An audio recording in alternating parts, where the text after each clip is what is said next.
have been left struggling since the country went into lockdown almost 2 months ago, and that's due to COVID-19. From restaurants to newspaper vendors, precious few have been spared, but it is the most vulnerable who are affected the most. Well, to talk to us more about this, I'm joined via Skype now by Ntombi Magwaza-Mtembu, the board member of Gwala Foundation. Ntombi, good afternoon to you and thanks for joining us. Speak to us about this initiative that the Gwala Foundation has undertaken and why specifically newspaper hawkers have been targeted to benefit from this program. Good afternoon, Lindi. Thank you for having me, and thank you for having me. The Gwala Foundation, under the theme of We Care, decided that with the lockdown and the effects of the lockdown, there are street vendors, newspaper street vendors that are not accounted for in the country. Nobody speaks about them. These are people who wake up at 2 a.m. to make sure that they're at every robot in this country every single day at 5 a.m. And the question really came is, where are they? Where are they hiding? So Gwala Foundation, through its We Care food relief program, decided that let's do something. And that is how basically it came about.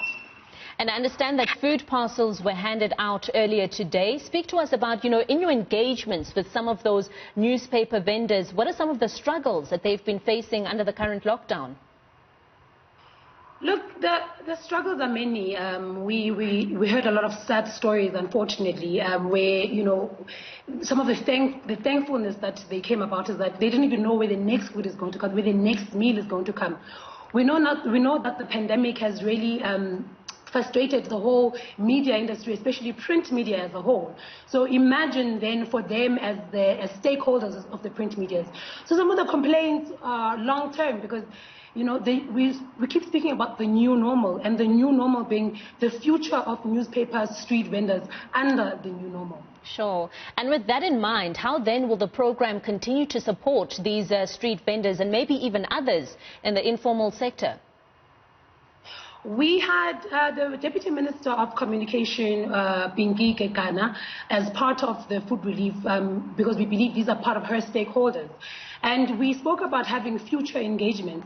And of course, the plans to say, how do we then support looking at the new normal, looking how everything is going digital. So the future of newspaper hawkers who support their families by selling papers in these street corners is at risk as a whole. So, of course, the conversation then is ongoing to say, what more can we do beyond just a food relief program? I'm interested in finding out as well, Ntombi, with your engagements with the street hawkers, are they aware of, the grants that they're able to apply for from government and all the other types of relief that, they can look at? Of course, as part of course, our outreach program is also to teach them about all that's available for the grant relief, for unemployment, all the food relief packages, the food bank in the country through SASSA and all of that. So, of course, part of the program and the outreach of the program is to also impart that knowledge and impart that information to say there is actually something being done from a national level for yourself. All right.